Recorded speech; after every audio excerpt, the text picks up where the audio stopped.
আমি খুব দাঁড়িয়ে দাঁড়িয়ে উপভোগ করছি। মমতা ব্যানার্জি এটাই হওয়া উচিত ছিল। কি আনন্দ আকাশে বাতাসে। এ নিয়ে আমাকে তোমরা জিজ্ঞেস করো না, তার কারণ ছোটকাটা লোক তো, কি বলতে কি বলে দেবো। এটা একটা কৌশলগত অবস্থান হতে পারে, আরেকটা হতে পারে কোনোদিনই নয়না সুদীপের কোনো কথাই, মানে নয়নার উপর সুদীপের কোনোদিনই কোনো কন্ট্রোল ছিল না, আজও নেই, যে অর্থেই তোমরা মনে করো না কেন।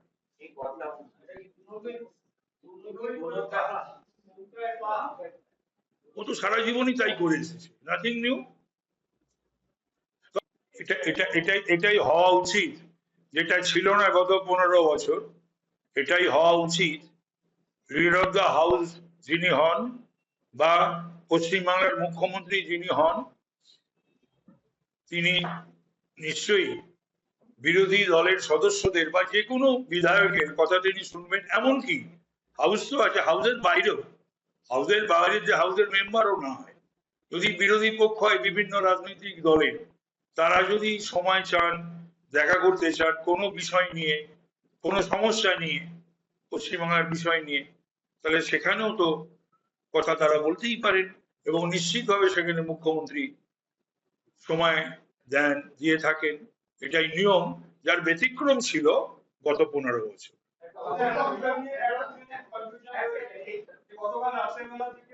দেখা যাচ্ছে সোশ্যাল মিডিয়ায় তৃণমূল কংগ্রেসের পক্ষে পোস্ট করা হয়েছে, বলা হচ্ছে মমতা বন্দ্যোপাধ্যায়ের নিরাপত্তা প্রত্যাহার করা হয়েছে, এমনটাই বলা হয়েছে। এবং সেখানে শুভেন্দু অধিকারী রাজ্যের মুখ্যমন্ত্রী বলেছে, মুখ্যমন্ত্রী মমতা বন্দ্যোপাধ্যায় কোনো নিরাপত্তা কোনো রাখা হবে না। এটা বিষয়টি মানে একটা পুরনো যারা নিরাপত্তার কর্মী ছিলেন, এটা তো দীর্ঘদিন যে এখন ব্যাপারটা হচ্ছে থাকতেই হবে, রাখতেই হবে, এমন কোনো ব্যাপার নেই। যদিও এটা কলকাতা পুলিশের ব্যাপার, কলকাতা পুলিশের এইগুলো যারা করেন, যারা দেখেন, স্পেশাল ব্রাঞ্চ, তার দায়িত্বে যিনি রয়েছেন অথবা সিপি, তিনি বলতে পারবেন। তবে ঘটনা হলো যে নিরাপত্তা রক্ষী বা নিরাপত্তা নিয়ে কোনো প্রশ্ন নেই, বরঞ্চ নিরাপত্তা রক্ষী বদলানো নিয়ে বোধহয় ট্রান্সফার হতেই পারে, ট্রান্সফার হয়ও, ট্রান্সফার হতেই পারে। এবং এটা আপনারা দেখবেন যে এর আগেও হয়েছে, বা এখনো যাদের কাছে যারা যারা রক্ষী ছিলেন, নট নেসেসারিলি তারাই থাকবেন, চেঞ্জ হতেই পারে। তো যাই হোক, প্রতিটি বিষয় নিয়ে এখন এইভাবে প্রতিক্রিয়া দেবেন। এই সাবস্টিটিউট রক্ষী পাঠানো হয়েছে, সেটাকে বলছে নিরাপত্তা তুলে নেওয়া হয়েছে, সুতরাং এটা ঠিক নয়। এবং আমি বলি এক্ষেত্রে তো মমতা বন্দ্যোপাধ্যায় কিন্তু তার 15 বছরে তার দলের লোককে দেওয়া, দলের নেতাদের, পদাধিকারী, হ্যাঁ, এমএলএ, এমপি, মন্ত্রী, এদের অনেকেরই উনি রক্ষী দিয়েছিলেন, সিকিউরিটি দিয়েছিলেন, পেল্লাই সিকিউরিটিও দিয়েছিলেন, তারপরে কমিয়ে দিয়েছিলেন, তারপর তুলে দিয়েছিলেন। এরকম কিন্তু অনেক নজির আছে।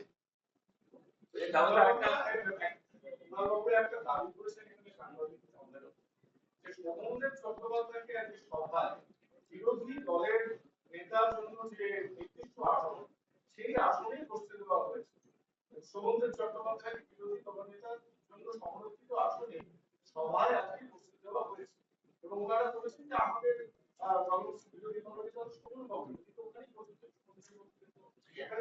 বিষয়টা হলো সৌমেন্দ্র চট্টোপাধ্যায় দীর্ঘদিনের সদস্য, এইরকম কোন নির্দিষ্ট আসন আমি দীর্ঘদিনের বিধায়ক, লিডার অফ দ্য অপোজিশন হিসেবে জয়নাল আবদিন একটা জায়গায় বসতেন, লিডার অফ দ্য অপোজিশন হিসেবে অতীশ সিনহা একটা জায়গায় বসতেন, লিডার অফ দ্য অপোজিশন হিসেবে পঙ্কজ ব্যানার্জি একটা জায়গায় বসতেন। সুতরাং এই যে কথাটা বললেন, আপনাদেরও জানার কথা না, সেই সময় আপনারা তো কভার করেননি অ্যাসেম্বলি, তাই জানেন না। লিডার অফ দ্য অপোজিশনের কোনো নির্দিষ্ট কোনো জায়গা ছিল না। আমি 3 জন অপোজিশন লিডারের কথা বললাম, যারা সেই সময় কভার করতেন তারা জানেন। সংসদে তৃণমূল কংগ্রেসের যে বিদ্রোহী দলটা রয়েছে, তাদের প্রতি বর্তমানে তৃণমূল কংগ্রেসের যারা সাংসদ রয়েছেন, মানে প্রথমে কালীঘাটের তারা বলছেন, তারা বলছি যে ওরা একটা আলাদা ব্লক চাইছে, এটা কনস্টিটিউশন মানে না, সাংসদদের ব্লক মানে না। আমরা বিধানসভায় দেখছি যে কুণাল ঘোষ বা সৌমেন্দ্র চট্টোপাধ্যায় তারা একটা আলাদা ব্লকের দাবি করছেন, বা তারা বলছে যে তাদেরকে আলাদা দেওয়া হবে স্পিকারের কাছে, এবং তাদের একটা মুখ্যমন্ত্রীর কাছে আসলে দাবিটা জানিয়েছে। তো একটা জায়গায় সাংসদদের ব্লকটা মানি না, সেটা কনস্টিটিউশনাল, আর এখানে সেই একই সেই ব্লকের আলাদা না, এই বিচারিত তো সবসময় ছিল তৃণমূলে, বিশেষ করে মমতা ব্যানার্জির মধ্যে তো ফুল অফ, মানে কি বলবো, কন্ট্রাডিকশন। যদিও ওই পার্লামেন্টের ব্যাপার নিয়ে আমি কোনো কথা বলতে চাই না, সেটা হলো যে সেটা ওম বিড়লার মতন একজন দক্ষ স্পিকার রয়েছেন, তিনি সিদ্ধান্ত নেবেন।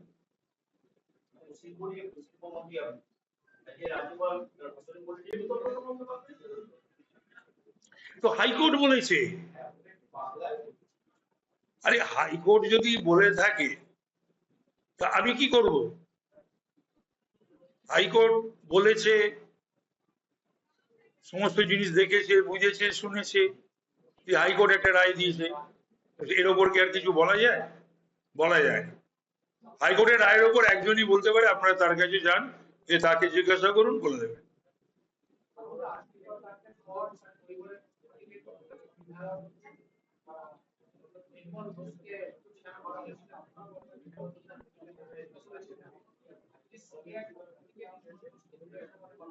তো করা তো হবেই, তার কারণ একটু স্বাভাবিক, তার কারণ যে বা যারা পুলিশ ওয়াচের মধ্যে আর তৃণমূলের সমস্ত পদাধিকারী এবং জনপ্রতিনিধিরা, তারাই 7 তাড়াতাড়ি মৃতদেহটাকে ক্রিমেট করলো কেন, দাহ করলো কেন? এটাই তো আসল কথা। তারপরে আজকে অভয়ের মাঝে বলেছেন কারুর কথা, তো আরো সাংঘাতিক, বাবা জানি না। তো সুতরাং এটা তো ধামাচাপা দেওয়া হয়েছিল, এ বিষয়ে কোনো সন্দেহ নেই।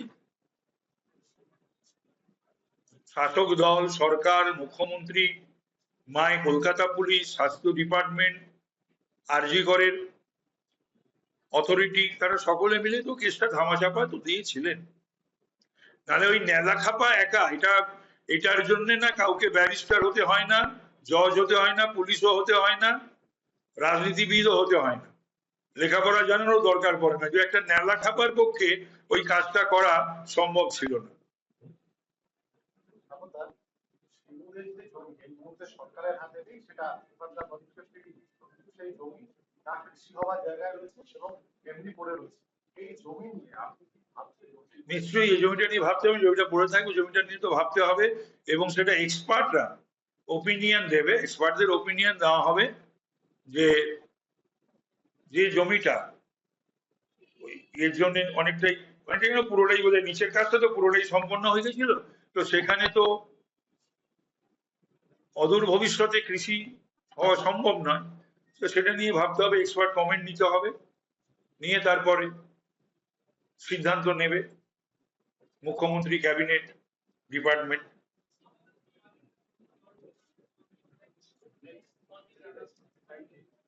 ঠিক আছে,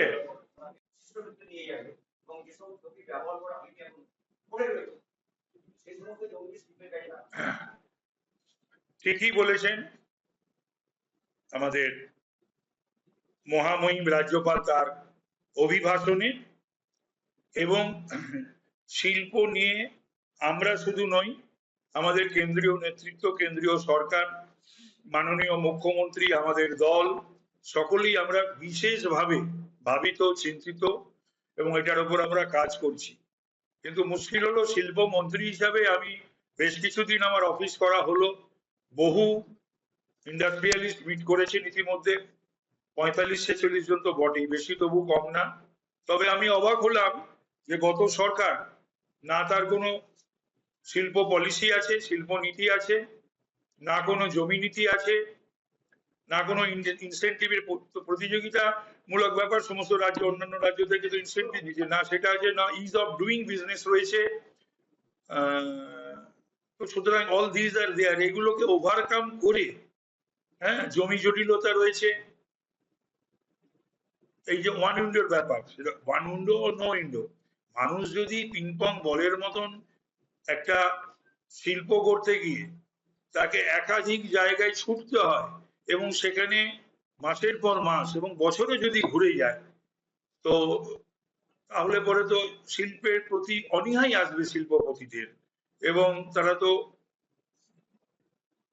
শিল্প গড়ার জায়গায় উৎসাহিত বোধ করবেন না, নিরুৎসাহিত বোধ করবেন। সেটাই হয়েছে, কিন্তু আমাদের সরকারের ক্ষেত্রে সেগুলো হবে না।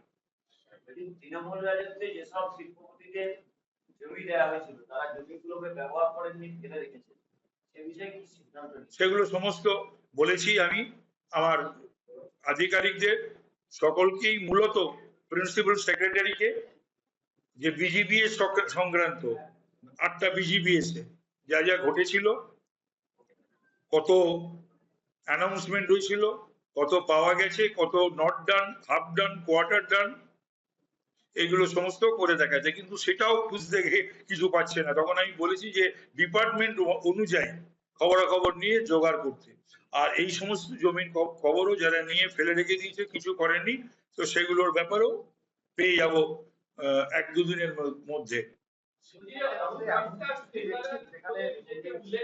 হ্যাঁ,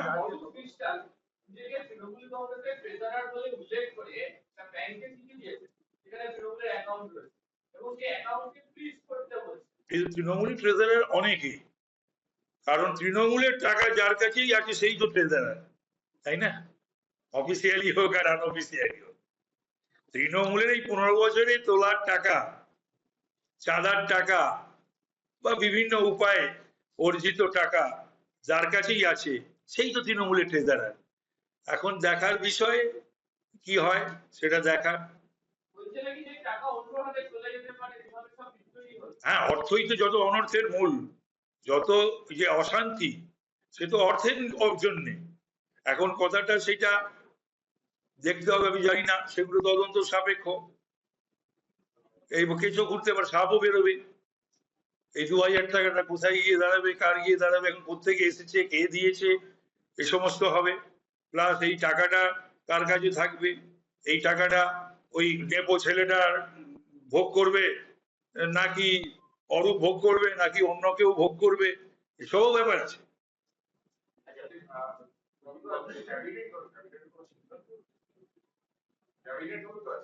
হুম, কোনটা? না,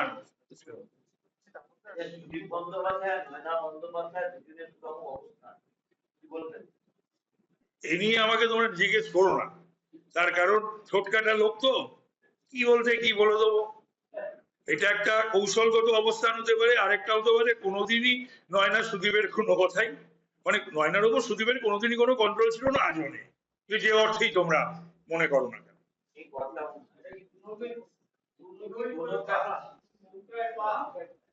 ও তো সারা জীবনই তাই করে এসেছে, নাথিং নিউ। তবে আমি খুব দাঁড়িয়ে দাঁড়িয়ে উপভোগ করছি, মমতা ব্যানার্জির এটাই হওয়া উচিত ছিল। কি আনন্দ আকাশে বাতাসে, কি খুশি, আমি ভীষণ খুশি। আপনি এতদিন পর্যন্ত যেসব দাবি করতেন, সুদীপ বন্দ্যোপাধ্যায়, নয়না বন্দ্যোপাধ্যায়, তাদের শেষ পরিণতি থেকে বিষয়টা, আমি তো যা শেষ পরিণতি, আমি তো কয়েক বছর ধরে বলছি, দল ছাড়ার আগেও বলেছি এই দলের কি হবে, দল ছাড়ার পরে তো আমি 2 বছর 3-4 মাস ধরেই বলছি, ঠাকুরের আশীর্বাদে যা যা বলেছি সবই তো ফলে গেল। না, মোটেই আমি চুপ করে নি। আমি ক্যালকাটা বয়সে উল্টো দিকে একটা মিটিংও করেছিলাম কয়েকদিন আগে, এবং সেখানে প্রায় ঘন্টা খানেকের ওপর আমি বক্তব্য রেখেছি। একটা হওয়া উচিত ওই রকম ধরনের একটা স্কুল, তো প্রাচীন স্কুল, বহু পুরনো স্কুল, নামি স্কুল, দামি স্কুল কলকাতা শহরে, সেইখানে একটা আনঅথরাইজ কনস্ট্রাকশন থাকবে, কংগ্রেস আমলে একটা দখল করা ফ্ল্যাট থাকবে, তৃণমূলের আমলে দখল করা একটা ফ্ল্যাট থাকবে, পেল্লাই পেল্লাই ফ্ল্যাট। তারপরে শুনছি নাকি নিয়ম কানুন সমস্ত কিছু না মেনে, তৃণমূলের তো কোনোদিন মানে না, তৃণমূলের সেই সরকার আছে, তৃণমূলের কর্পোরেশন আছে, নাকি একটা লিফটও নাকি এটা ইনস্টল করেছে। তো এইগুলো এখন মেথডিস্ট চার্চের হেডকোয়ার্টারটা হচ্ছে লখনৌ। দেখি চিড়িচাপাটি করো, স্কুলেও একদিন যেতে পারি।